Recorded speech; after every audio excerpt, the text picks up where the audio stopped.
Hey, and welcome back to My Business Playbook. This episode is such a goodie. We are joined by my dear sister, Shelley Johnson. She is the founder of Boldside Consulting. She is a leadership expert, and you're going to love this conversation. We talk about leadership, we talk about personal brand, and we also dive deep into all of our issues, our mindset issues, and it's really, really good. Enjoy. Well, Shell, welcome to the show. It's great to have you here. I'm so excited to have this conversation. Now, my structure for this, because if we don't have a structure, who knows where this will go, I've got three parts that I want to talk about. The first is leadership. And then I want to talk about personal brand, because I know for both of us, that's been such a big part of how we've built our business. And then we're going to get deep and we're going to go into mindset. And really, we're just going to talk about your issues. Where should we begin? Yeah, really, it's going to be a therapy session because I'm issue free. You've actually come with a list of prepared issues that you're like, I need to talk to you about these 10 Totally. things. I actually consulted our family group chat and said, what are Shell's issues and how can I exploit them Publicly. on a podcast? Yeah, totally. So I've got a list of all of your issues and actually none of mine. So it's perfect. And do we need to clarify that we're sisters? Yes. For anyone who doesn't know, for a while, were we deliberately not telling people we were related? No, I don't think so. At least I wasn't. Oh, no. Now you're like, I was not telling people I was related to you. No, it was just unconscious, but it was like we both agreed. I don't know. It didn't come up. Yeah, okay. We both agreed, except I didn't agree. I thought we understood each other with our eyes. That's what I thought. But that's fine. To give people a little bit of context, we are sisters. We are both very, you know when people say they're a high achiever and it's like they're trying to say, oh, it's my curse in life, I'm a high achiever. It's like, I'm working on it. I don't mean it like that. There are issues that come with it, but we're both very high achieving, sometimes a little bit anxious humans. And we both run businesses. And weirdly, our whole family is super creative and entrepreneurial. Like everyone in our family. Yes. No one in our family has a normal career. Well, I think I was the only one who had probably a normal career for a period of time. Yeah. And you were like the most career-y of all. Yeah, you were in HR. No one in our family ever worked in an office except for me, I think. Yeah, totally. And I think you finished uni. Yeah. You finished uni and Beth did. And the rest of us have not. Anyway, our whole family's quite creative. You started a business and your business is absolutely thriving and doing so well. And so it's been a long time coming having you on the podcast. So let's dive in to the leadership side of things because this is your forte. And just to give people clarity on what you do, can you just give a quick 30-second rundown? Yeah, so I run a business called Boldside and we work with leaders and businesses all over Australia to help them become a leader people want to follow and build a culture people don't want to leave. That's what we do. So we go into organisations and we train their leadership team to really become that person that, you know, we have a lot of managers that you remember. Like you remember your managers. Oh, yeah. Good, bad and ugly, you will remember them. And so we want to create memorable leaders in a good way. Yeah, not I'm scarred and I have trauma from that manager. Exactly. I remember my first job, I worked at Supre and I got a job when I was about 15, worked at Supre. And I remember I had a manager and she was 19. And so it's crazy to think that she was managing all these people and that's just what Supre was like. But I remember being terrified of her. And one time my phone was in the drawer. I wasn't on my phone. It was like a Nokia 3310. So I didn't even know what I'd be doing on there anyway. I was playing Snake 2. But I had my phone in the drawer and she marched in. She left to go on a lunch break, but she opened the drawer, saw it, walked out the door, came back in. I had a line of customers that I was serving. I wasn't on my phone. And she stopped me from serving all these people. And she said, out the back now. And I was like, okay, sorry. In the middle of selling something. And she was like, how dare you have your phone in the drawer? I cannot believe it. And I remember being like, this is crazy. Okay. Anyway, that was my... But you remember those moments. Yeah. Like they are imprinted on your mind. The fact that you can recall that with such vivid detail. like I remember the exact moment. Totally. And I would get in trouble because I was tall, and my best friend also worked there, and she was really short, so you couldn't see her above the racks.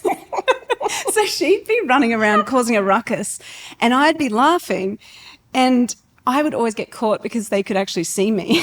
And so that was also my memory of like getting in trouble.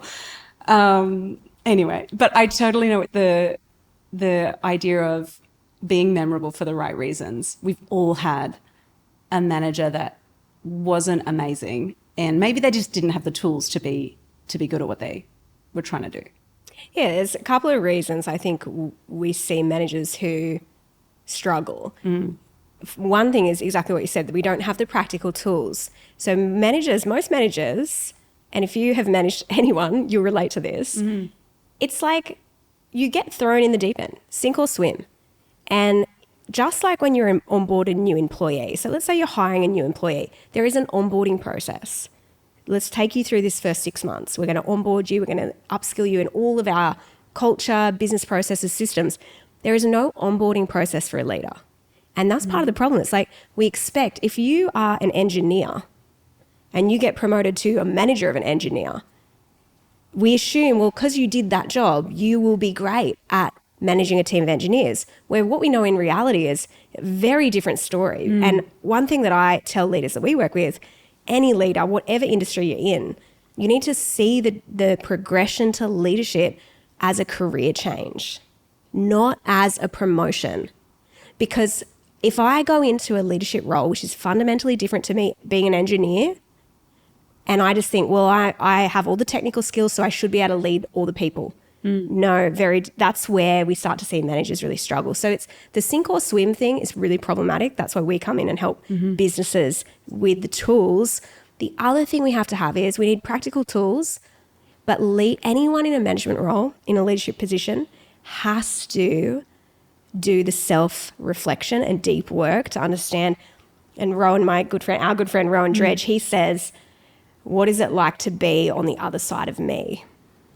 As a leader, like I am sitting here in this conversation looking at you. But imagine if I think about what is it like on your side of the equation, sitting across the table from me, across the, carpet, rug, whatever we're doing, whatever. Yeah. Like, how are you experiencing me in this moment? And when you lead a team, and if you've got 8 people who report to you, you need to put yourself in their shoes and go, what is it like to be on the other side of me, like Rowan says? And that self-reflection and deep work, you have to confront your blind spots. If you're going to lead, you need to confront your blind spots and own the fact that you have to grow. And, it's so true. And when you put it like that, it's such a gnarly gig. Like, when you think about it, it's so intense. And running a business is like, I always think about running a business is like the biggest personal development journey you can go on. But leading people is so confronting to yourself. Do you think there's an element of some people are just not cut out to lead or manage people? If you think about the amount of reflection, amount of work, amount of like humility and confidence that you need to have in order to lead. I definitely think you need to have the right motivation. And you have to check that motivation. What is my motive? And what I see for a lot of people is they think the natural next step, if they're climbing a career ladder, is, well, I am really technically talented. The next step is I manage other technically talented people. Yes. And we see it as a natural next step. And if our motive is purely to get a promotion, I'd say it's the wrong motive. Yeah. Our motivation, if you want to lead, and we were talking about this just yesterday, like last night we're sitting here like having a good old chat about the idea that leadership is an act of service, not a reward for service. So we have to have a service mindset, because ultimately you're there and you're serving a few different people. So we need to understand we're serving the business. Yep. What are the business's goals? I, as a leader, am in service of those goals, as well as I'm serving this team. And when you have a service mindset, I want to just clarify, I'm not saying subservient. That's different. I'm saying service. So if I have a team, which I do, and they're freaking amazing. I'll use Annabelle as my example. She's on my team. Yeah. one thing that her and I have said for the whole time we've worked together is, I care about your development. And because I care about your development, I'm going to have tough conversations with you. Because if I see in you there's an area you can grow, my job is to serve your career development and growth. So I will not shy away from those conversations. And boy, have we had many a conversation. And just like she has given me a crap ton of feedback about what I do as a manager that annoys the shit out of her. Yeah. But we need that mindset of, my motivation has to be service. I'm not subservient to my team and they're not subservient to me. We are in service of one another and ultimately of the business.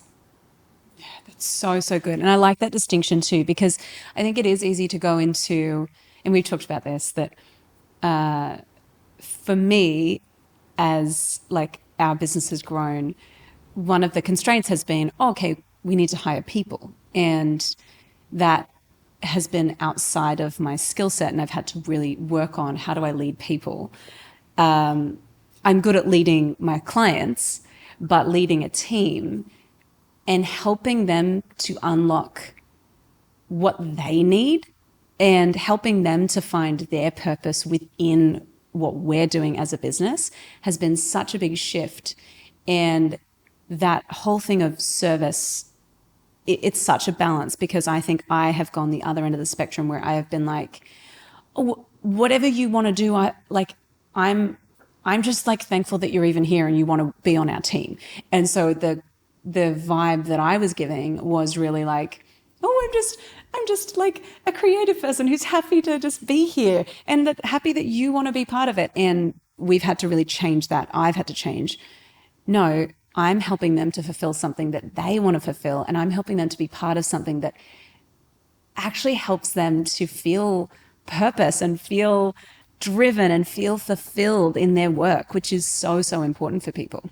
I think also just digging into that a bit, and it'd be good to hear your thoughts on maybe what the driver is of that behavior. Because I'd say like that's where a lot of people listening right now, especially creatives who are maybe conflict avoidant, Yes. would be like, okay, how do I have those difficult conversations or lean into that? I'd love to know, what do you think sits behind that behavior of feeling like, oh, well, I'm actually just so grateful you're here in the first place, so I don't think I should ask or expect more of you?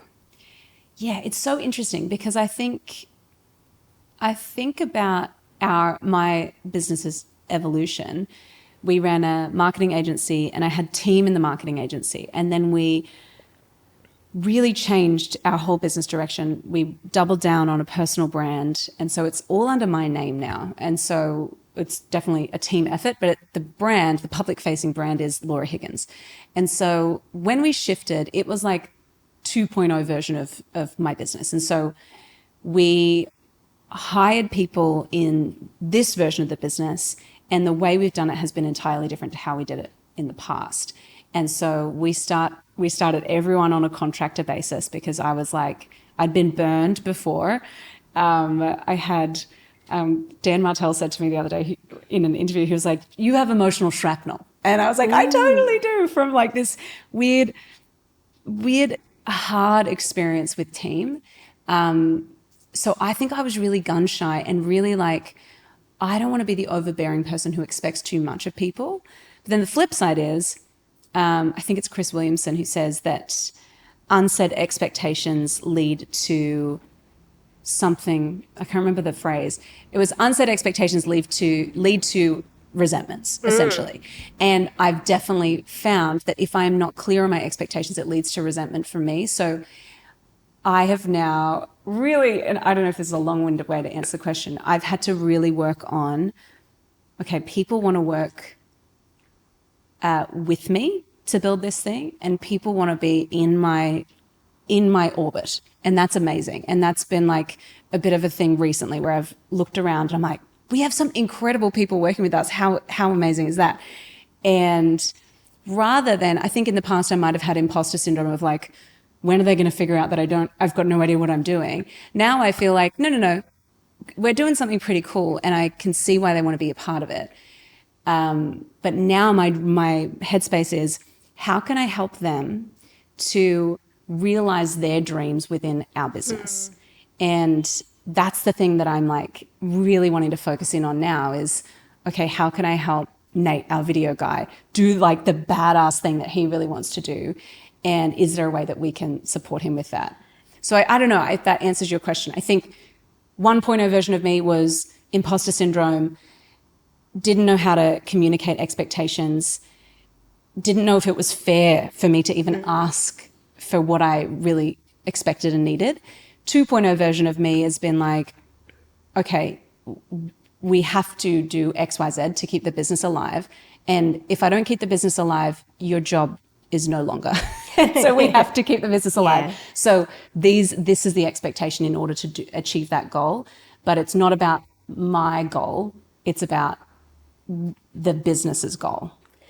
And the business goals need to be big enough and the dreams need to be big enough that Nate, the amazing videographer who's a freaking legend, his dreams can actually be met within those. And so the challenge and the rise for you as a leader, if you're a business owner and you're building a team and you're scaling up, one thing I want you to think about, if you think about your dreams right now, and it's really hard when you've grown quick because you have a lot of like limiting beliefs. Yeah. Can my team find their dream within the business's big ass dreams? Yes. And so do I need to actually lift the vision that I have for this business so that Nate can actually have his huge goals as part of it? Yeah, and it's limiting beliefs that hold us back, but also when we do grow quickly, we don't have systems. And so it's really difficult to scale chaos.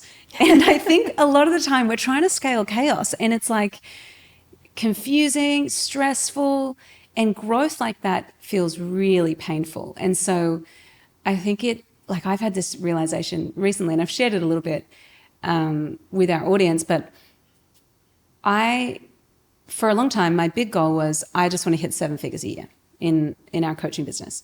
And when we hit that, I was like, okay, cool. Now what? And like, I was like stoked, but also didn't really know what my next goal was. And I'd been probably for the last 12 months having this back and forth of like, do we scale? Do we not scale? What does it look like? What do I really want? And Nath had a vision of what he wanted. My husband had a vision. I didn't quite know what my vision was. And I had a conversation. I've had multiple conversations with our team. And one of the amazing guys on our team, Adrian, he was like, what are we doing? He was like, why are we not scaling? This is crazy. We should be scaling this to the moon. So let's just freaking go. And I was like, got it. Cool. We could do it. Like we can actually do it with the team that we have now. And so now I'm like, well, now my vision has to be bigger to keep these big thinkers and these big dreamers and people who are amazing at what they do. Our team is so incredible. If I want to keep them, I have to have a vision, exactly what you're saying, a vision that is big enough that they go, I'm excited by that and I'm with you. I can see my own development and growth as part of the business's growth. Yes. The other thing I think in that's really amazing, what you just described, sometimes as a business owner, because of your belief systems, and we're going to talk about mindset later, but you don't see sometimes as clearly as your team. Yeah. And like, so Adrian saying to you, Law, like, we can scale this to the moon. And you're probably thinking, can we? Totally. Like, what do you mean? Yes. Where he sees more objectively because he's not so emotionally tied to who you were 3 years ago. For sure. Whereas you sometimes still see yourself, and certainly for me, who I was 3 years ago, 5 years ago, and how far I've come. I'm like, oh, I'm just relieved of how far I've come. Whereas they're forecasting. And this is one thing you really need on your team. You need people who see the potential in you. And like it's this really interesting kind of dichotomy. I need as a leader to see the potential in the people on my team. And I need to be a freaking potential finder. Ooh, Equally, they need to see the potential in the business, in you as a leader. And I have thought about this idea, like if you, I know you've watched Harry Potter, And Yeah. anyone who's watched Harry Potter will know this. My kids are really into it. Sunny, my daughter, she's reading Harry Potter at the moment. And her favourite chapter in the book is Quidditch in Philosopher's Stone, first book. And she was reading it to me the other night. And it's when Harry first plays Quidditch and he gets the role of the Seeker. Yeah. And the Seeker is that little golden ball, the snitch, the golden snitch. And it is very hard to find. But if you find it, you win the game. Yeah. And I think about that with potential. It's like the golden snitch. If you can find that hidden potential in your team members that is hard to spot, but absolutely game winning, that is the magic. So here's the thing. I want to hire people who see the potential in my business, and I've got those people on my team. Yeah. And they're freaking, I always think about how are you even here? It amazes me, like the people that have come into my team and in my business. Equally, I see the potential in them, and I am Harry Potter.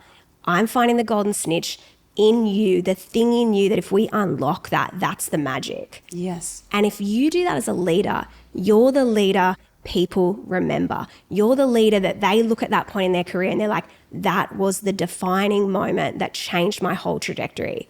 And that to me, like that is life-changing. And this is the thing with leadership that people underestimate. And it makes me emotional even talking about this because I think about, and I want you to think about this right now, if you've had this leader in your world who has, and you can, sometimes in our workshops, I ask people to imagine that manager and like get their face in your mind and think about that person that saw something in you. Yeah.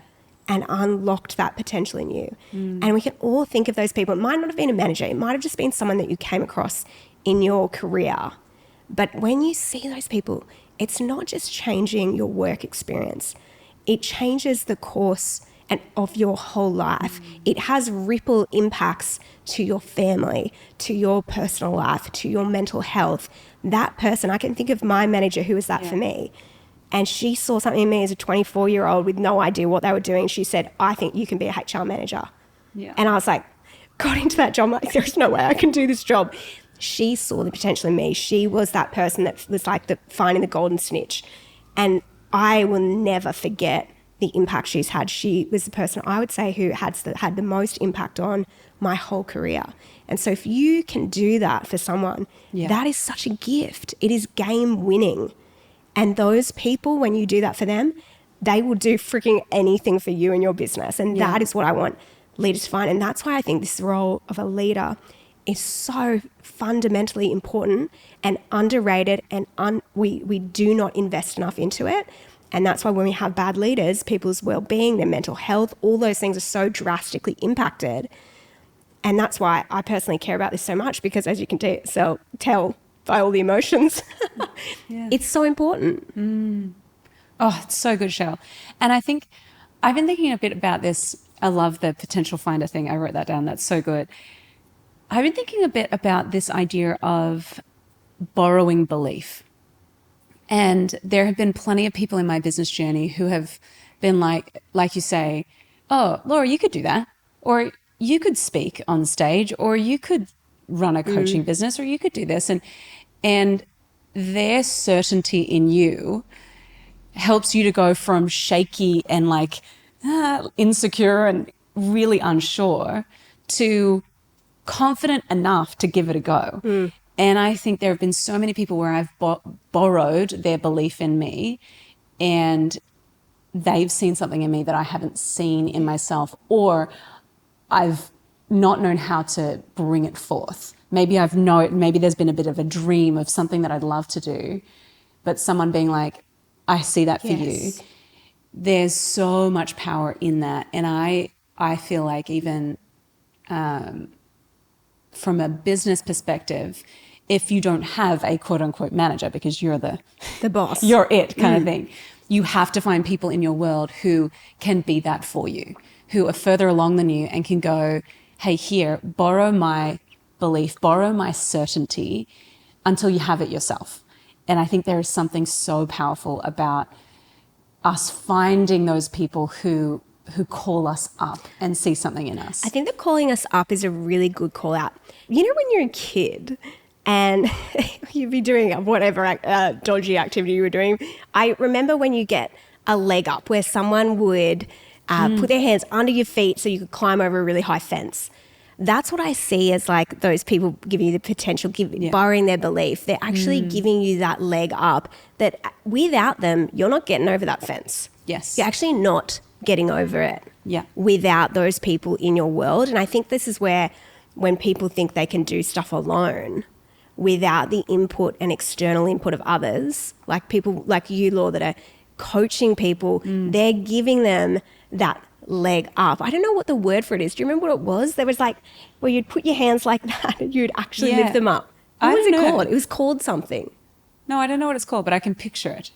And that's the thing that you get to do for people. You do it all the time in your business. That like, I just think it's the thing that gets you over those hurdles. Yeah. Alone you can't do. Yeah.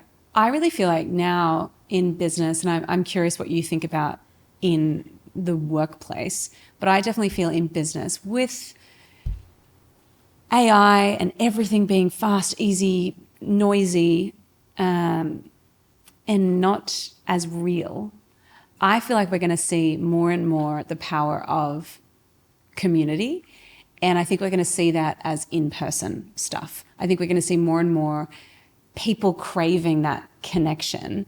And what I'm trying to build in our community is like, how can we meet in person multiple times a year? And how can we have that, I'm giving you a leg up and I've been where you are and that bit's really tricky and I'm going to help you through it. And I'm just going to help you to fast track all this other yucky stuff. We're just going to go this way. And I just feel like more and more we as business owners, as leaders, we have to facilitate spaces where people can experience that. And in person, I think, is going to be a huge opportunity too. I find that like we crave that connection. Yeah. And there's just something about, like for us sitting here doing a podcast, like most of my podcasts for a like really long time, all online. Yes. And there's something about good conversations. And I think going back to in business and in leadership, you need to have good, deep conversations. Yeah. And a lot of those happen, I think, in person. Sure. The depth of connection, the vulnerability, the ability to have that real talk, like we've already had just like straight away, there is something that cannot be replaced online that we have in person. Yeah, totally. What I think would be helpful is if we change gears a little and talk about, my audience are all creatives. And you know me, you've had many conversations with me around giving feedback. And the thing that, like, I love the frame that you shared earlier of like, we give feedback from a lens of service. And sometimes it feels like it'd be easier to just not and to just be like, I'm sure it'll be fine. I'm sure it'll be great. I'm sure it'll sort itself out. And you realize I was wrong about that. And so I want to talk about, you have this framework on how to do conversations. But before we go into that, why do you think we avoid these tough conversations or these conversations that are in service of this person? Why do you think we avoid these? Well, I want to know from you, why do you think you avoid them? Oh, I avoid them because they are uncomfortable. I think they're not that comfortable. The people pleasing is a big one. I don't want to upset people. I'd rather keep the peace. And what's interesting is that it's not keeping the peace. Like, not saying something is not keeping the peace. Yeah. So and again, that it's not keeping the peace if I'm up at night worried about it or stressed about it or resentful or slowly losing confidence and trust in that person. Like, that's not keeping the artificial peace, or Patrick Lencioni calls it artificial harmony. When we don't have the conversations, it's artificial harmony. It's not real harmony. Yeah. Because we're stressing about it at night. We can't get to sleep because I'm thinking about, I really want that person to do that thing and I haven't done the thing and it's been 3 months of them not doing the thing and when will they ever do it? Yes. So. And it erodes confidence and trust. And so I think when things don't go said, or if we back it up and let's say someone hasn't met an expectation and I'm frustrated by it and I don't address it, what happens next time is I delegate to them with little caveats of like, I'm also going to micromanage the crap out of you because you didn't do it last time and I needed you to. And there was a reason I gave you, there was a reason I wanted you to do it in this way at this time. And so then we start micromanaging. Then we start really being like, well, why, if I'm micromanaging this, I might as well do it. And so then you can see how very quickly it slips into, do I need this person? Like, should I just do this myself? And the answer is no, you shouldn't do it yourself. But I can see the checkpoints where if we do not give feedback early and often, we erode confidence and trust, and then we start micromanaging, and no one wants to micromanage. I've never met a single person who's like, you know what I like doing? Micromanaging. No, like nobody wants to. No one wants to. And so, yeah, I feel like that's what's happening for me when I avoid the difficult conversations. And I think going in with the frame of this is actually to serve them. There's a couple of things in what you just said. So let's dig into micromanagement for a sec. Very common trap for creatives. Yes. And because also if we add the layer for creatives, a lot of us, if we have a creative vision, we also can be quite controlling. Yes. And we have very high standards, and all those things tend to lead towards or lean into the micromanagement zone. And I will just say with micromanagement, people often think of micromanagement as a behavior. I like to think of it more as a cycle. So if we think about micromanagement, you just described the cycle. Yeah. I avoid the conversation in the first instance. Let's say there's an attention to detail issue. That person keeps stuffing up a report that is really important to you. Yeah. And then you're like, I don't have the conversation, but I start to micromanage. So I start to spell out exactly what I need. I start to get into the process. What that does is my confidence as a manager is eroded in that person. That in turn is contagious. Their confidence in themselves starts to erode. They make more mistakes as a result of that micromanagement. The cycle then worsens because then they make more errors. Then I need to micromanage more. And then we're stuck in this vicious cycle of micromanagement. Whereas what we need to do is we need to move out of that micromanagement style and cycle into the clear expectation setting. And going back to what you said about upfront of the question was, why do we avoid tough conversations? I think you spelled out one key issue of I don't want to upset someone. I would say there's two things. We care about how someone feels and we care about what someone thinks of us. For sure. So if I have to have a hard conversation with you, if I'm your boss, sorry about that. In the first instance, you'd be like, yeah, I know, no. I have to have a tough conversation with you. In my head, I'm thinking, how's Laura going to feel? And how's she going to think about me? And those two dynamics, one is driven from a place of care for you as a person, and one is driven from a place of ego. Yes. And I care about what you think of me. And so if I say something hard and difficult to you, will you be upset with me? And we need to distill down what is the driver. It's probably, I find it's usually a bit of both for people, but you can swing more towards one side than the other. Yeah. Just work out for you what is that driver of that particular behavior. That's really important. We have to confront that. And then from there, I love to tell leaders this one thing, and anyone who manages a team, said and awkward is better than unsaid and tense. So good. Like, I would rather the awkwardness, but it's said, it's spoken, it's out in the open, and it's going to feel a little bit awkward. And you said one of the reasons you don't like to have those conversations, Law, is because you feel uncomfortable. Yeah. And that's normal. Uncomfortable and awkward is better than tense. And you know when there's unspoken, so eggshells and elephants in a meeting is tense. Everyone knows. Like, I will have no eggshells and no elephants in my meeting room. Thank you very much. We will talk about the issues. And I think with my team, we had this offsite the other day, and we just laughed about how many hard conversations we'd had that year. Like, so many. I was like, we have had some of the most intense conversations that I've ever had this year. And we are so much better off for it, so much closer. I think there's a very high trust. there is this sense of nothing will go unsaid here.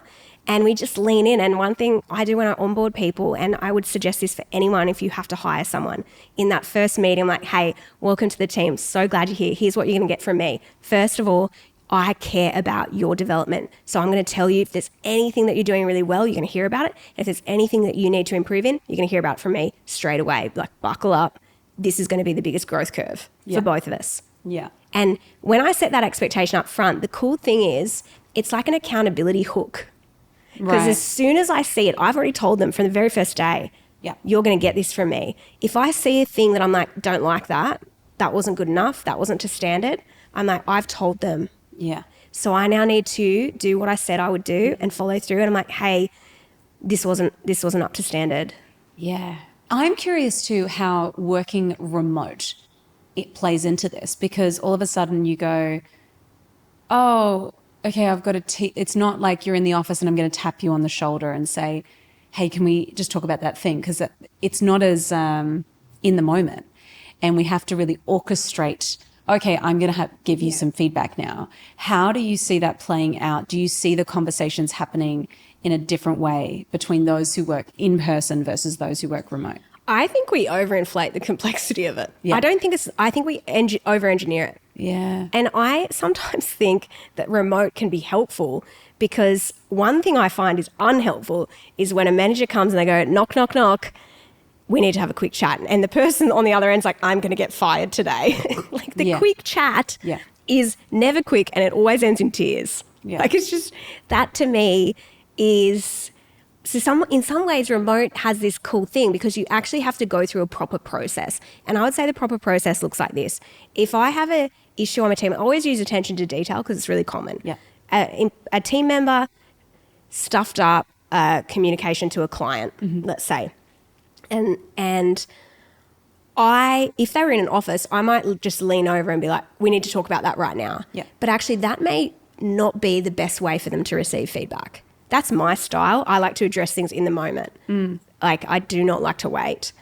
But for that person, they might need a heads up. So what I would tend to do is go, hey, Jack, I would love to chat to you about the client communication. When works for you? And then he knows, what are we talking about? What is it in relation to? And then he gets control or agency over when that conversation happens, which lowers his defenses. So then he comes in ready and we say, okay, let's chat tomorrow. Perfect. We're going to talk about it and I'm going to give him feedback in a way that sets him up to receive it. Whereas when we do the knock, knock, we need to have a 5-minute chat in person, sometimes that actually backfires and defenses and adrenaline goes up and they're not as receptive. So for me, our whole team is remote. We don't do it it's kind of rare for us to get together in person. But when we do, there are some conversations that are definitely better had in person. And we've just talked about how that connection is needed. I think what we have to create is a culture of feedback.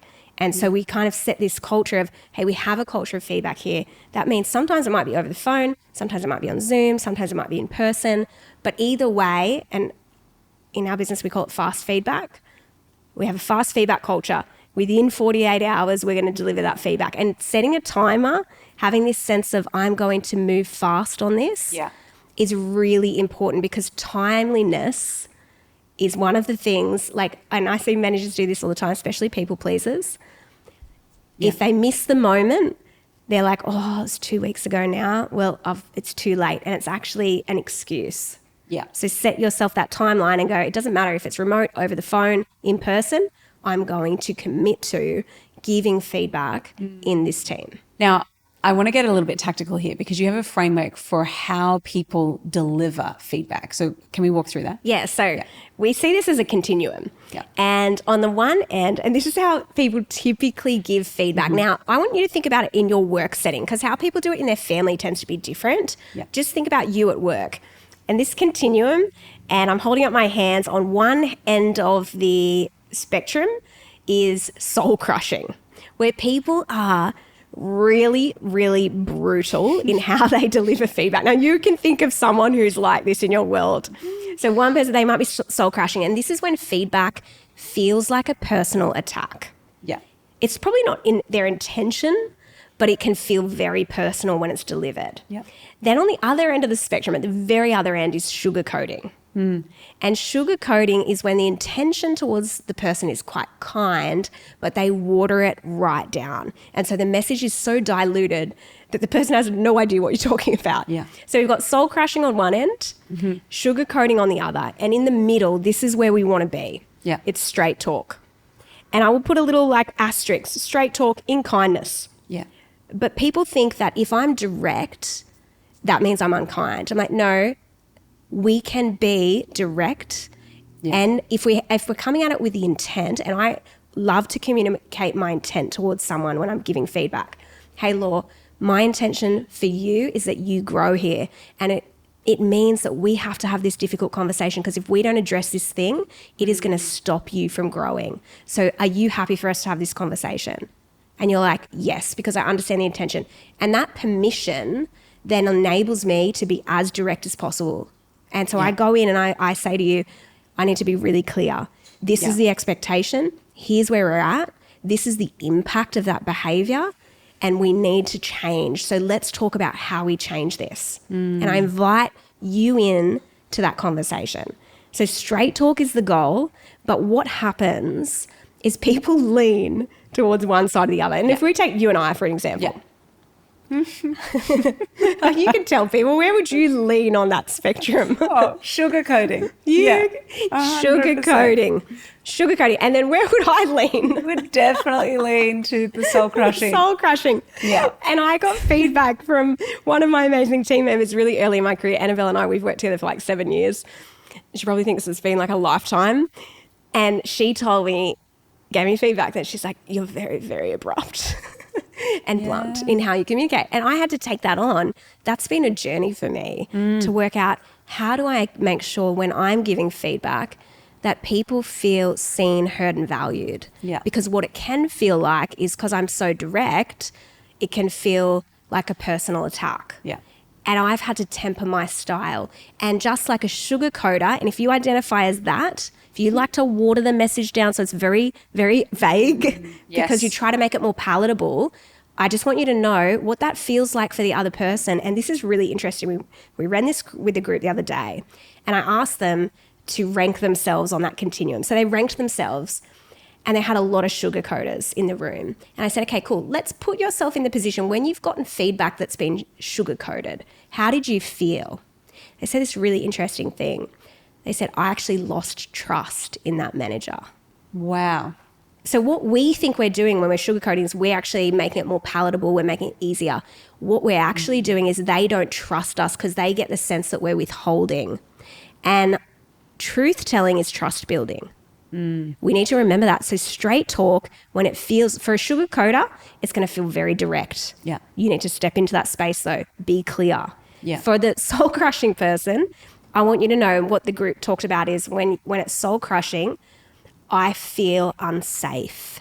I feel unsafe when someone gives me feedback, and I feel I can't take risks. I feel like I'm scared to fail. And what that does is that actually makes failure more inevitable. That's such a good frame. One of the things that we say to our clients when they join the Next Level Club is we're like, hey, exactly what you say to a new team member. Hey, we're so happy that you're here. It's going to be amazing. You've entered tough love territory. And everyone's like, and it's like, hey, we actually care too much about you to let you off the hook. And that's what a good coach does. And if I think about the coaches that have had the biggest impact on me, they will be like, what the hell are you doing, Laura? Like, and they're so direct and so clear in their communication.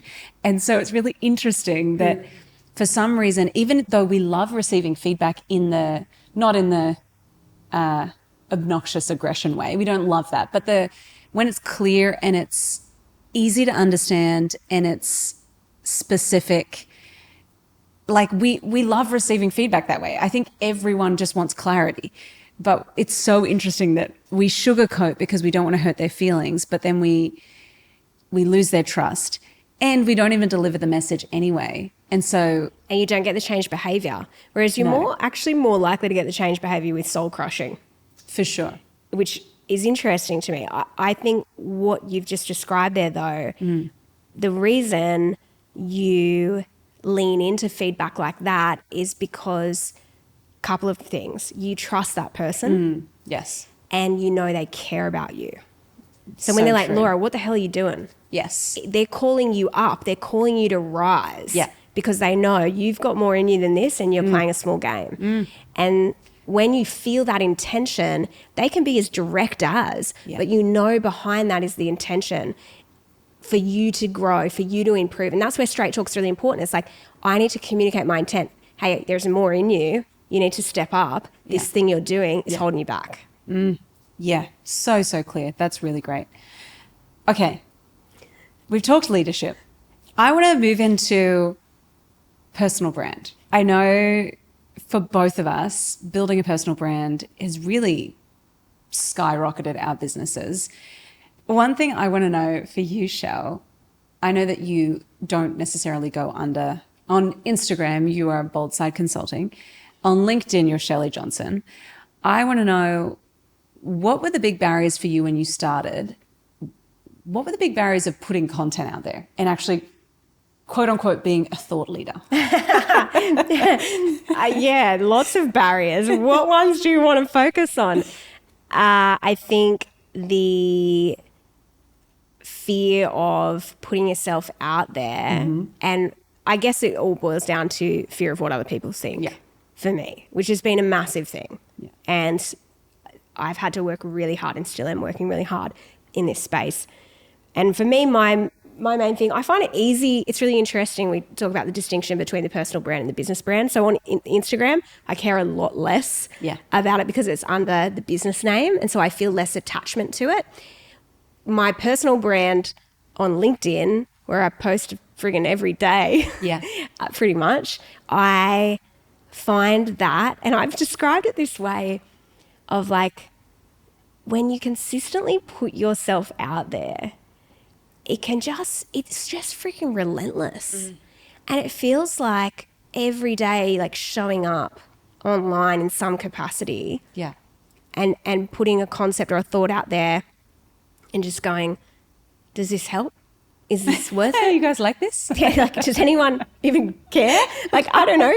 And so for me, like, I've just found one thing that has been really unhelpful, I'll just be very honest, is I just spend too much time in my own head. Yeah. And I spend too much time thinking about myself. And so that's the weird thing about personal brand, because it's you. But if you spend too much time thinking about you and not thinking about how you're helping people, then you actually become your own worst enemy. Yes, and it becomes like this freaky house of mirrors where you're like, woo, like there's something freaky over there. I don't want to look at that. And then you start getting, you remember, was it at Luna Park where they had that house of mirrors? Yes. And some of them would be stretched out and really warped, and others you'd look like short Tiny. and really tiny, like, and you'd look freaky. You'd have like 5 heads or something. And it kind of does feel like that sometimes with the personal brand. You're like walking around in this, your own little house of mirrors. You're looking at your engagement. You're looking at, oh my gosh, well, that post didn't work. Oh. And then you lose confidence, and then you overanalyze it, and you get yourself in this little spiral. The other thing I found, and this is just this week, so speaking of the House of Mirrors, I was thinking this week, I posted, and like I always show on LinkedIn, and I posted like, I don't know, probably 5 posts this week. One of them was on like leadership. One was on the things that I learned over the course of 2024. Yeah. One was a video of a pod. And then I did this like funny post, or I thought it was funny. So just don't worry. If you don't care, obviously do care, because I talked about fear of what other people think. But I did my core. I did this funny post on out of office replies and what out of office reply I should do. Anyway, I thought it was good.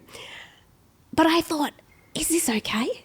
Like, is it okay to be funny and then serious and then like, is it okay to have facets to who you are and show up in different ways, or should I just be serious all the time? And does that affect my? So this is the stuff that you think about, and I guess I'd love your thoughts on that, because that's been something I've struggled with. Like, can I be funny and smart?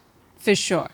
I had this weird grieving process when I moved from a company brand to a personal brand, because I was running an agency under Lala Social Club, And it was what I started when I was 23 from my little bedroom. And I was like, the next stage is I've got to be a personal brand. And I felt really good about it. But I also had a complex about it. I felt if I do this, if I make my name my business, it means I could never do anything else. It means that Laura Higgins is always the business person who helps creatives. That's always who she is. And so I really wrestled with this thing of like, does this put me into like kind of lock me into a corner, and am I stuck forever as this one thing? And so I had this full dialogue in my a dialogue. It was a monologue, just me and me. But it was a dialogue with multiple personalities in my brain. It was really complicated. You know Emperor's New Groove? Yes. Oh no, is that the one where there's Kronk, the Yes. little angel Kronks on each shoulder? That's Yeah. what it was. It was like, you shouldn't be a personal brand. You're an idiot. And then the other one was like, Go. We love this. do the personal brand. I am having I have a sissy harp. That was what you said. Anyway, Emperor's New Groove, great You niche. did always love Emperor's New Groove. Great niche reference. Anyway, I had this full like, what am I doing? And what I found is that actually the opposite is true. Having a personal brand has given me more flexibility, because no matter what business I have, I take my name with me. And so everywhere I go, I'm taking my name with me. And so that has been so liberating for me to be like, I just get to be me.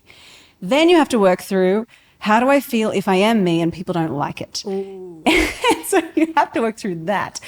And what I've also found really interesting and fun this year has been sharing a bit more perspectives and like opinions on stuff. Normally I'd be quite safe with my views on things, and even like trivial things of like, I hate this Instagram trend. Like there was a trend where everyone was like doing B-roll and they were like walking around with someone obviously filming them, and it was obviously fake. It wasn't real. It's not organic. Like you're not a celebrity, and people like, you're not getting papped, go into the freaking like, go into the like your coffee shop. You're not. You've got 200 followers. Like no, it doesn't. Yeah. But anyway, I was like, this trend feels weird to me. And I tried it. I tried it on. I thought it'd be good. And was like, no, it's not for me. And I'm so fine with other people doing it. But I just wanted to share, I don't like it for me.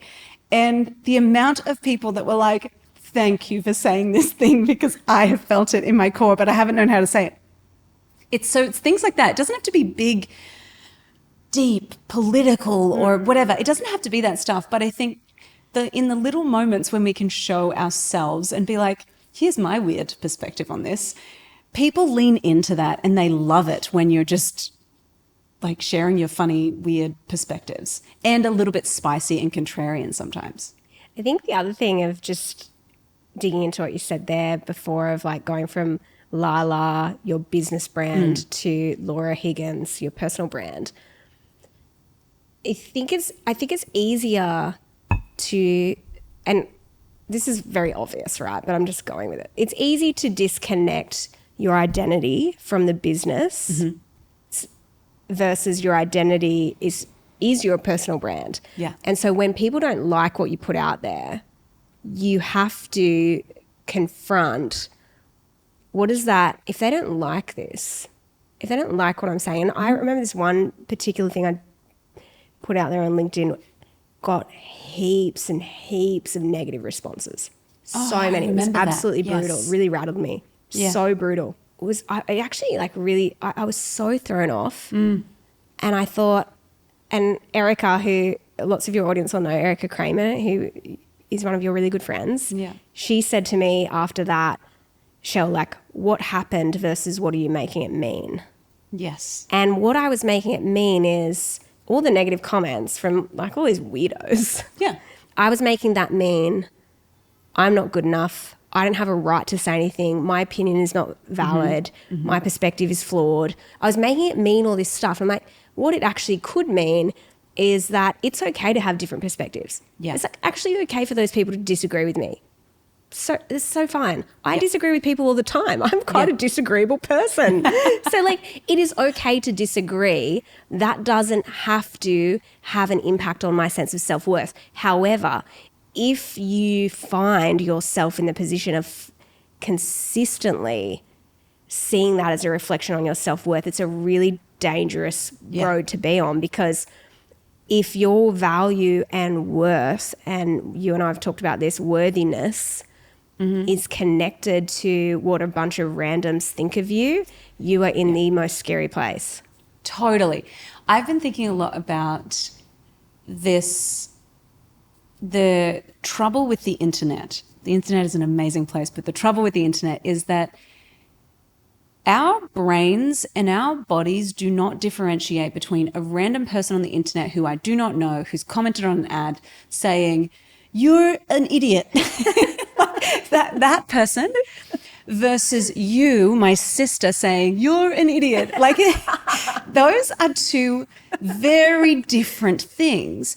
But the way we experience those things is no different. And so we go, Barry thinks I'm an idiot, or my sister, who I love and who knows me, thinks I'm an idiot. Those are two very different things, but we don't know how to distinguish the layers and how to separate ourselves out and go, okay, like, I have to have spheres of who I let in and who I allow to give me feedback or criticism, and also who I allow to give me compliments and praise, because either end is bad. If we get all of our validation and praise from random strangers on the internet, we're in a tricky spot, because as soon as they change their tune, we're done. We're like, our whole confidence, our whole identity is rattled. So we really need to work on, and I've been working a lot on this, is like, I have spheres. I'm like, okay, first is me and my husband. Are we good? Okay. Next sphere is my family. Okay. Next sphere is my friends, clients. Random stranger Barry on the internet doesn't really come into the equation. And so I think we really need to consciously go, okay, these are the spheres, and I will not let that person get into my inner circle here. I will not let that person's negative feedback or even their positive feedback. I'm just actually gonna say thank you and move on. It's really interesting there, just even talking about the positive feedback, like how much weight you put on both sides of the equation. Because if you rely on the positive feedback, then when you get the negative feedback, you're derailed by it. Yeah. I was talking with a really well-known CEO. I won't say their name because I haven't asked for their permission, but lots of listeners would know who this person is. And he said to me the other day, we were talking about feedback, and he's in a role where he gets a lot of feedback, like more feedback than probably anyone would imagine. Yeah. And he just said to me, I'm like, how do you deal with all those voices speaking in, and how do you choose which ones? And his lens is, if I take advice from them, I'll take feedback from them. If I'd seek them out for advice, I would take their constructive feedback. But if I wouldn't take advice from that person, I'm not taking their constructive feedback. Oh, I really like that. That is such a good filter, because I think so many of us, our cortisol and our little nervous systems are so freaked out and so on high alert, because we've got more inputs and more people have access to us than ever before. And it can be overwhelming. It can be really like, and it's enough to make you want to play small if you let it. So I think a lot of people hold back and pull back because they think, "Ooh, I don't know if I'm cut out for that or ready for that." And the thing that has helped me to step in and to go, all right, I'm going to play bigger, and I'm going to move through it as someone who desperately wants to please everyone and make everyone happy and never be like disliked. I have had to go, do I care more about what the negative person on the internet, Barry, says, or do I care more about the impact that I could have on the people I really am here to serve? And if I care about those people, I have to get over myself and I have to put myself out there. And so many people I see in business, they hold back in their marketing. They hold back and don't make offers. They don't sell. They don't actually make an invitation for anyone to work with them because they're so worried about what people think. But actually, we need to reframe it and reposition it and go, do I care more about what the random people think of me, or am I more invested in how I can help people that I really, really want to serve? And if the answer is I'm invested in the people I want to serve, I'm committed to those people, then we have to get over ourselves and put offers out there, share our work, show our face on social media, share our perspective, because we're doing people a disservice and it's kind of a dick move. Are there things that you've done to help get over yourself and move into that place of serving and focusing on the impact you want to have versus playing small? I think it's cliched, but if I am just truly being myself, if I'm not being a persona, and there are a lot of people who are being a persona of who they think people want them to be or whatever. If I actually go, am I the same online as I am in person? Do people have the same experience of me? Then that means I'm winning. If people go, ooh, she's really different in person than she is online, that feels like, well, something's not aligned and it's a little incongruent. So I think in the way of getting over myself, I've had to weirdly get out of myself and go, okay, I'm just going to be myself and I'm just going to put myself out there. And I'm just going to trust that if they like me and if they trust me, they're far more likely to buy from me. But also if they don't like me, that's cool. And they're not going to buy from me anyway. So that's okay. And I don't want that person, I would hate to work with someone who's just not the right fit for their sake and for mine. So I think it's like, we can't be, and we've talked about this, the thing that makes you different is that you're bold. It's that you're a little bit cheeky. It's that you have a sense of humor. You're relatable. You're funny. And you're pretty. You're very nice to look at. But you have a nice face. No, but you have all these things going for you. And then as soon as someone says, I don't like that, we can go, well, I should dilute it. I should get a little more vanilla. I should get a bit smaller. But the reason people buy from you is because they love the thing that makes you quirky and different. And so if we dilute that and if we become vanilla, we end up speaking to no one. We end up getting lost in the crowd. And so my measure of success now, and it's painful, but if people don't occasionally disagree and say, your advice sucks, I do not agree with you. If people don't do that, then my advice sucks. Because it's just vanilla and it's the same boring. And it's boring. Totally. So I think it's just going, the best way to stay where you are is to be vanilla. We had this week, really interesting to talk about this. Yeah. Massive potential client. And we've had so many wins this year, so many freaking huge wins. This huge client did a big pitch and got feedback that we weren't the right style and fit. It was beautiful feedback, absolutely. They were very, very kind. My initial thing was, okay, got feedback. We weren't the style and fit. We need to change our style and fit. Yeah. To be more of what that suit business and tie wants. or whatever corporate. it is. Yes. Corporate. Yeah. And it's weird because the temptation is always to shrink back. Yeah. To not show up as your authentic self when you get feedback that your authentic self is not what they want. And then it was really weird. So we got this feedback and I was I guess I was pretty rattled. Yeah. And then the next 4 calls we did with other clients for proposals, it was bizarre. Yeah. They were like, the reason we've chosen you is because you're different, because you're bold, because we think you're going to be really fun. And I was like, okay, that tells me my temptation from one particular client who's a big deal is like, no, you're not right for us. And then my initial response of crap, I've got to change who I am. Versus the 4 other clients in the space of 24 hours that signed on that were like, we love you because you're different, because you're a bit quirky and weird, and because we can tell like this is going to be great. And I'm like, okay, it is okay not to be for everyone. And if you're for everyone, you're probably for no one. 100%. And I even think about that with niching. I think a lot of people struggle with niching down and narrowing who they're focusing on because they worry that, oh, I'm going to lose work, I'm going to lose clients, I'm going to miss opportunities. And the people pleaser shows up. Well, how do I say no to this person that wants to pay me money and I don't think they're the right fit and I don't want to take on the project? I don't know how to say no, so I'll just do it anyway.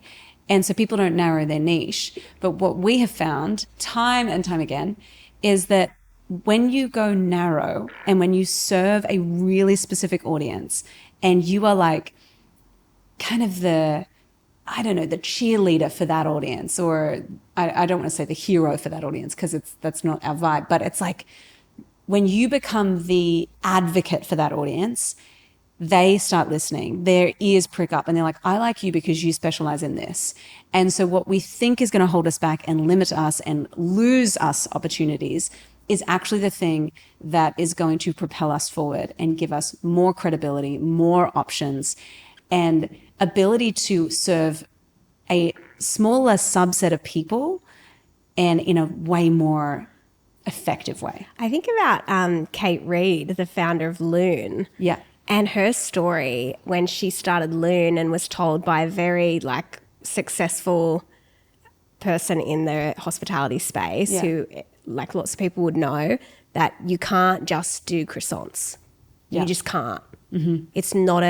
There's not enough of a market for people who just want croissants. And she's like, I'm just going to do croissants. And Loon, the average store now sells 38,000 croissants a week. 38,000 croissants with lines around the corner. Like when she first opened her little shop front in Elwood, people would line up at 3 a.m. to get a croissant to not miss out.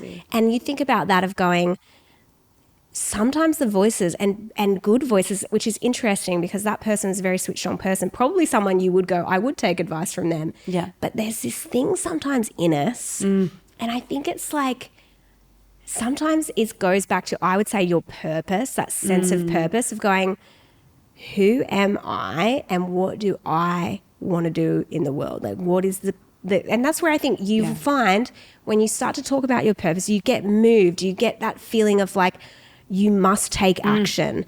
And I love her story because she stuck to her guns on that niche of croissants only. Yes. I will just master the croissant, and master she has done.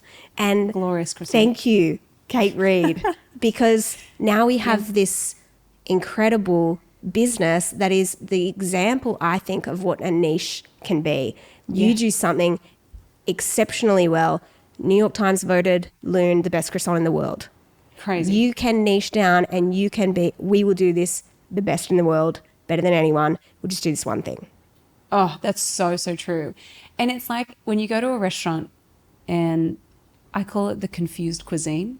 And it's like, is this like Asian fusion? Then they're also doing burgers, and then they're also doing hot dogs. And like they've got pastas, and they're doing all of these things. And you look at their menu and you're like, who came up with this? Who decided? And who is cooking all of this? It's insane to me because what's happening in the kitchen is also chaos. It's chaos, but also how many ingredients do they need to actually service all those menu items? They need so many different ingredients. And so it's not as profitable. It's definitely not streamlined. And people are confused. But also the quality is way worse. The quality is way worse. So like the quality, it's like, no, just perfect your thing. Yeah. Perfect that damn croissant, make it world class, and go, this is all we do. I do this amazing croissant. Well, and I see so many business owners, so many creatives being like, ooh, and they are the confused cuisine. They're like, I do this and I do that and I do this. And yeah, someone asked me if I could do that. And I said yes. And now I'm doing their laundry and walking their dog. And you're like, how did you get here? Like, how did you get here? And it's because they're so terrified of saying, no, we don't do pasta. We're not a pasta place. We're a Japanese place. Like, why would we do pasta? Get out of here. So like, instead of just having that energy of, hey, we don't do that. You wouldn't go to a Japanese restaurant and expect them to serve you a pasta. So I think when it comes to business, we need to go, I don't do that. And what can I be the best in the world at? Yes. Like if I was to focus on like one thing Yeah. and one really narrow thing, what can I be the best in the world at? Is such a good question. One of Scotty on our team, he always asks us that. What can we be the best in the world at? Yeah. Because it's very few things. Very few things. And it's that there's this great book, 10X is Easier Than 2X by Dan Sullivan and Benjamin, I always forget his last name. I always want to say Benjamin Button. That would be wrong. Dr. Benjamin Brady. But then I also think of the guy from How to Lose a Guy in 10 Days. Anyway, it's fine. His name's Benjamin. Dan and Ben. Dan and Ben wrote this book, 10X is Easier Than 2X. And he talks about this idea that the path to your 10X version of yourself is so much more potent and powerful than the 2X path. Because to get 2X, you could kind of just do more of the same stuff. But to get 10X, you have to do something entirely different. You have to show up in a completely different way. You have to make bigger decisions. You have to be bolder. You have to transform. And it's this thing that I think a lot of us are playing small. And when it comes to personal brand, when it comes to going all in on one thing, most of the time it's a mindset thing of, I'm terrified that this won't work. And when people say that to me, I have this every single day of the week. When people say this to me, I'm like, do you trust that when there is a problem, you can solve it? Like, do you trust that you're a smart person, you could figure it out? If it all blew up, do you reckon you could start something else and you'd be okay? And most of the time the answer is yes.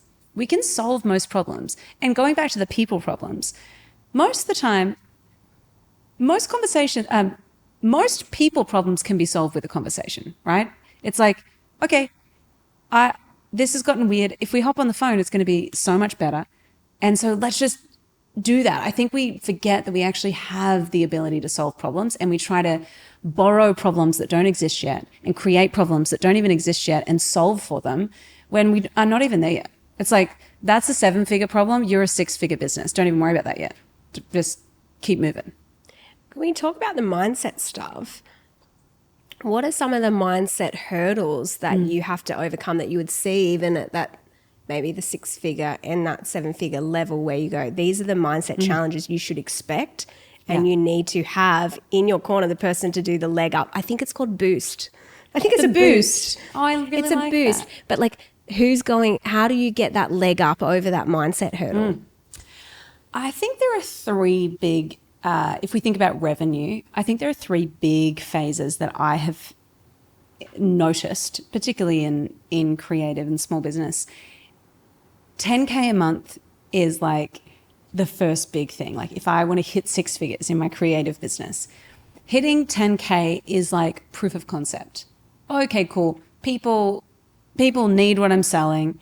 I know how to generate some form of demand for my service, and I can sell it. I can deliver it. If you can't deliver it, no one's going to buy from you. So obviously, if you can hit 10K a month, you've got the goods. And so I think at that level, it's really just about doing the reps. So how can I become so confident and build, and Alex Hormozy talks about this, build so much proof that's undeniable so that I can go to market and go bigger. So that's like milestone number 1 is 10K a month. The second big milestone that I see is hitting 30K a month. And it's this idea of what got you here won't get you there. And so the 30K a month milestone is really about my systems. It's about really, you could get to 30K a month with you and a very small team, or some people can get there on their own. But if you want to go past that, you have to start thinking about team. You have to start thinking about systems. You really are starting to step into this leadership space at that 30K a month. And then 100K a month, it becomes, and actually the bottleneck for the 30K and the mindset block is the capacity. How am I going to let go of all the things? How am I going to let go of control? How am I going to delegate? Who should I hire? When should I hire them? And most of the time, people hire 3 months too late. And so they bring someone in and it's chaos and it's stressful and they don't onboard them well because they don't have capacity. So that's the big constraint of that 30K. Then when we move to the 100K a month, that's when we start to really see, okay, it's about your identity. It's about you as a leader. It's about your authority. It's about your brand. how do we build a business that runs like a machine? Because it's not just you pedaling anymore on a little bike. It's like a machine now. And so that 100K milestone is, all right, I've got to figure out how I want to scale. I've got to figure out who I want to become. Like, I've got to figure out my identity. And so I think the big mindset block at that 7-figure level is your identity. It's about, pretty much at that point, it amplifies anything, any insecurities, any money mindset things that you haven't sorted out, any fears that you have will be amplified at that 7-figure stage. And so the identity needs to level up very quickly. What are the fears that you had to confront? I think, because I've walked this journey, and each stage feels like, oh, I remember that bit. I remember that constraint. And so I think the big fear to go from 50K a month, so a $500,000 a year business, to a $2 million a year business has been, okay, it's not all going to disappear. I think there's a lot of fear around, well, what happens if I hire all these people, I invest in all this stuff, I get a studio space, I do this and I do that, and it just disappears. And so I think that confronting that fear and that scarcity mindset, we've talked about scarcity mindset a lot, we have to confront that fear. And one of the things, I know I've referenced him a few times because I was just at this mastermind with him, but Dan Martell talks about attacking the problem. And I think at this level, we have to attack the problem. So we have to be like, all right, I've got a weirdness here. I've got a little something in me is wanting to pull back or pump the brakes. I've got to attack that problem. Why? And dig in. Why am I doing that? What am I worried about? What am I fearful of? What's the thing I know I should do, but I'm scared to do? And so it has like been a relentless attacking of the personal problems that I bring into the business. So scarcity mindset. Scarcity mindset's a big one. I think it's like, okay, well, what happens if there's not enough? What happens if I expand and it all goes away? I think that's a big one. And I've just realized if you have a growth mindset and if you learn the skills of how do I generate leads? How do I put together offers that people really want? How do I serve and deliver really good stuff? And how do I keep and retain team? If I can learn the skills of that, I'll be fine. And so that's what I've just been like, okay, cool. I've got those skills. We'll be fine. So when we take the emotion out of it and I think COVID gave people this act of God fear. Well, what if the world just closes down and we all get stuck inside and we all start day drinking again? What happens if we end up there again? And so I wonder if people have this low-level fear that the world is going to cave in and that the rug is going to be pulled out from underneath them again. Because we lived through that. Like, I ran a business and I lost half my business overnight. So that was the reality for me. And people had it way worse than I did. And so I think there's a level of we have to go, that is not the reality anymore. And I am going to create the reality that I want to live in. The other thing I think we can look back over that period, and for you, like you can look back over that period and go, I actually responded. I got through that. I built a more successful business as a result of that. And I think there's a great book, Anti-Fragile by Nassim Taleb, that talks about this idea of the world is becoming increasingly more chaotic and disordered. If you want to succeed in that world, you have to find a way not to, because resilience is about bouncing back. Yeah. Anti-fragility is about benefiting from challenge. For sure. So if I want to be an anti-fragile person in a world of chaos and disorder, I actually need to be the type of person that sees the chaos as a way of, I can actually benefit from this. And we saw this in COVID where the businesses, there's a gin distillery in Newcastle where I'm from that just started pumping out hand sanitizer. They're like, how do we benefit? And they did it awesome. Yes. And how do we benefit from the chaos rather than shrink back or just seek to bounce back, which is bouncing back, or resilience is recovering from a challenge. Anti-fragility is, I benefit from this. And that's where I think we need to, if you run a business, if you want a successful career, you need to be that person. Yeah. And I think there's a belief, one of my friends, Kisma, she's one of these like, she's one of the most magnetic people I know. She walks into a room and you're like, you just feel like that little exhale. She talks about, she was like, the universe wants you to win. And whether you call it the universe or God, like I have a belief, I'm like, God wants me to win and like to thrive and be blessed. And when you have that mindset and that belief in your core, you can kind of just like, like you can exhale a little and go, it's going to be glorious and it's going to be fun. And yes, there'll be challenges. That's cool. That's part of it. It's part of the gig. Like that's part of just life in general. And you'll have challenges if you choose to stay small, and you'll have challenges if you choose to do what you really want to do as well. So it's kind of choosing your heart, I guess. I think as well, that idea of that kismet who's magnetic. We think about that, and I think about that. I'm like, how do you become that? How do you be that person? Yeah. I want to be that person.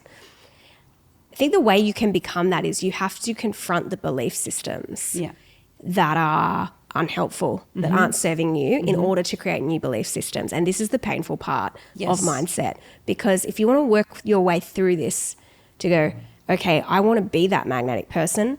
Well, what is stopping you from that right now? Yeah. And for me, that I would label a few really key things that I have had to confront that have been extremely painful. Oh, we're talking about okay, good. We're talking about your issues now. Well, you good, I've got my long list. Great. I've actually got a list I prepared earlier. Let me get my clipboard. I hear something I prepared. I've got a clipboard and a pen and we'll cross them off as we go. But I think self-criticism has been a huge thing for me. And I remember actually probably a couple of years back, probably 3 or 4 years ago, on our podcast, we had a guest, Dr. Amy Silver, who does a lot of work with people and leaders on fear. And she said that the antidote to self-criticism is self-compassion. And when you're in a place of self-criticism, you don't have any compassion for yourself. Whereas when I sit across the table from someone like you, if you were to tell me about a challenge you were going through, I would be like, Law, how can I help you?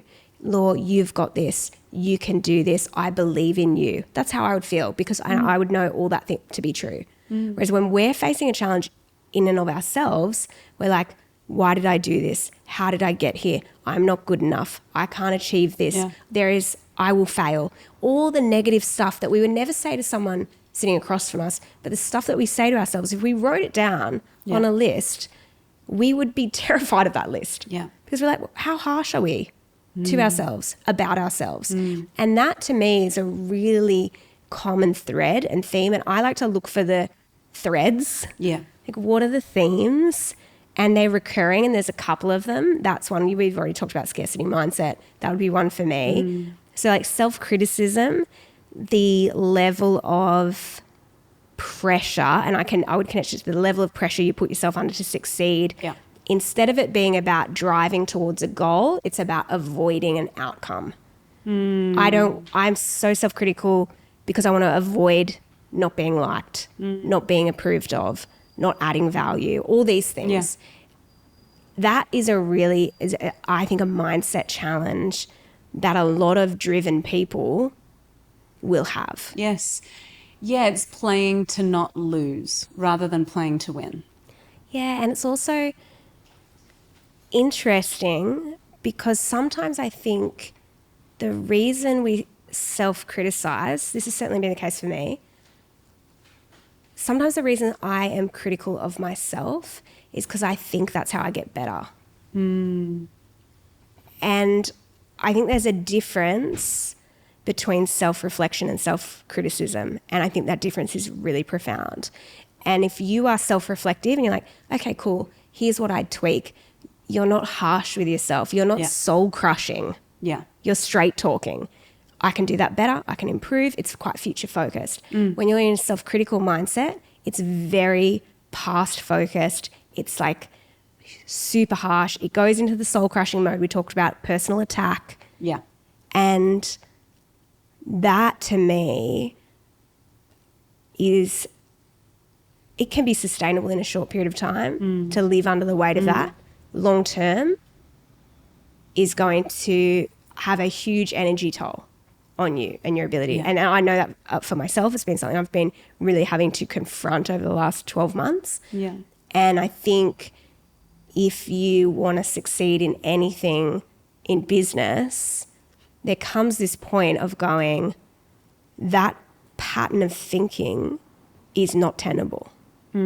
So I have to change that pattern of thinking. And that is so difficult because it's an ingrained habit. Yeah. So then how do we rewire our internal narrative? How do we rewire our story that we tell ourselves when we have a failure?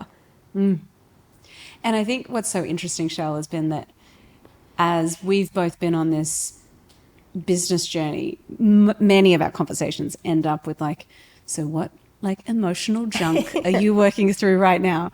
And it's so strange because I have never been more confronted by my own weird beliefs and stories than when I've run a business. And what's interesting is that each new level requires a next level version of you.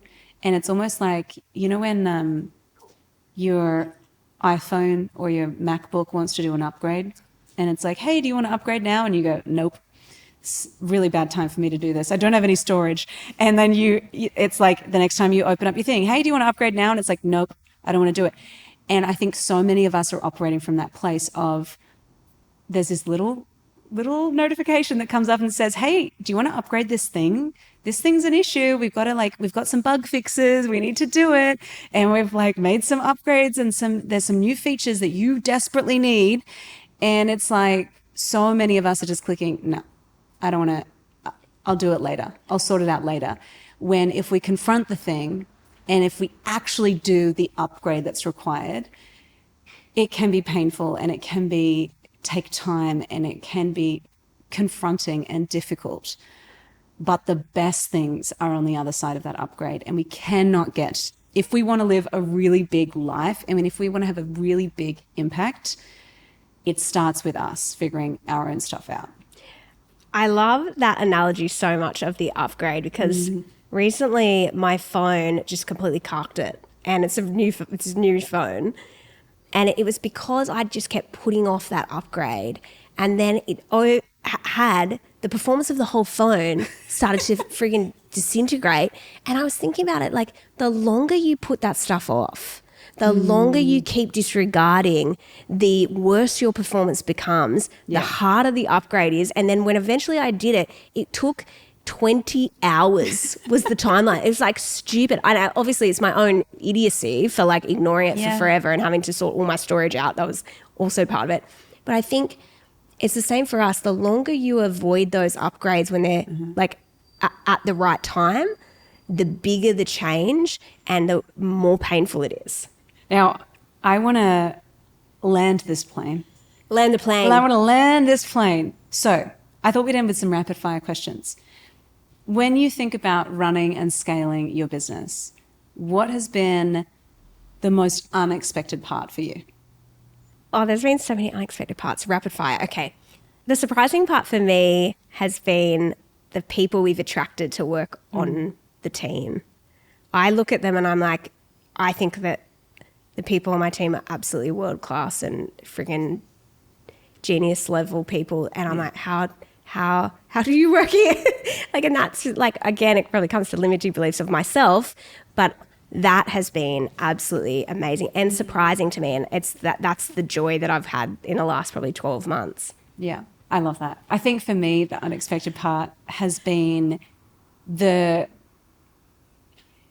people that are in the world who are generous and fun and very talented. And when they like come into your world and when you're able to build a community of these crazy, amazing weirdos, for me, having so many creatives, it is magic. And that's the thing I'm most grateful for. And it's the thing I'm most protective of in our business is the community that we've been able to build. And like they run it. They like own it. And so I think that's been the most like surprising thing for me. Finding my people, I think. Finding your people. Yeah. I want to know, in the last 12 months, what are you most proud of? I'm probably most proud of overcoming my fear of putting myself out there. And I had a really strong aversion to doing any video content in particular, that I was like, I can't do this. And for me, overcoming that fear and just consistently showing up online, that's how we've actually grown the business. Yeah. That is the single biggest thing that has grown the business. It's very obvious. Every lead tells us that. And I think that has been the thing that I'm probably most proud of. You should be so proud of that. And also, I know you will not tell people that but you have just won. Top 3. There's an official award. You've won it. No, there's an official award. I know it. I don't know my login to LinkedIn, so I don't know LinkedIn things. But what I've been told is that you are the top 3 Australian leadership linfluencer on LinkedIn. So there we go. There we go. That's the humble brag for you. Thank you. I want you to put that front and center on all your profiles. I think it's important. Linfluencer. And everyone who's rolling their eyes listening right now. Full-time linfluencer. Yeah. I love it. What are you most proud of in the last 12 months of your business? I think I'm most proud of the team.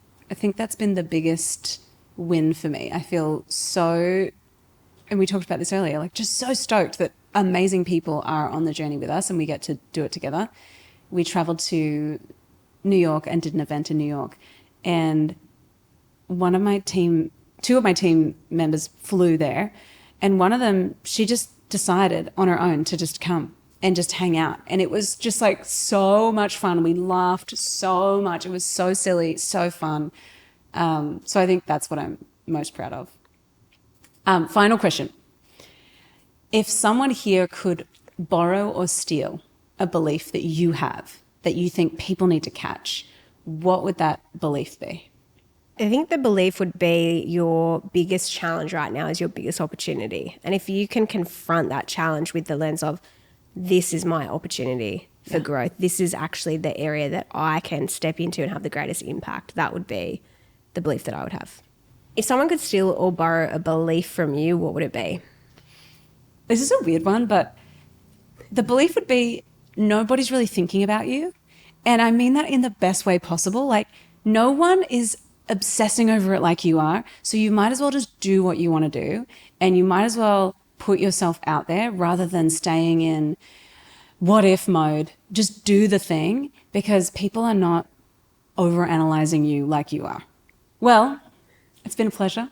Thanks for coming. You didn't really get your long list out, did you? I didn't get my long list out. We'll have to talk about that over a wine. I think we should do that over a wine. I've got champagne ready. Please. So let's do that. We absolutely need alcohol for this, and tissues. Yeah, you can tell me my issues as well. I will. Look, I always have them ready. Soul crushing ready. Ready to crush souls. You've got them as a note in your phone. When I get the opportunity to tell Laura her issues, I'll do it. Yeah, perfect. Well, likewise. Love you. Love you. Have you ever said that to a podcast before? Accidentally, maybe. Okay, love you. Bye. Okay, I love you.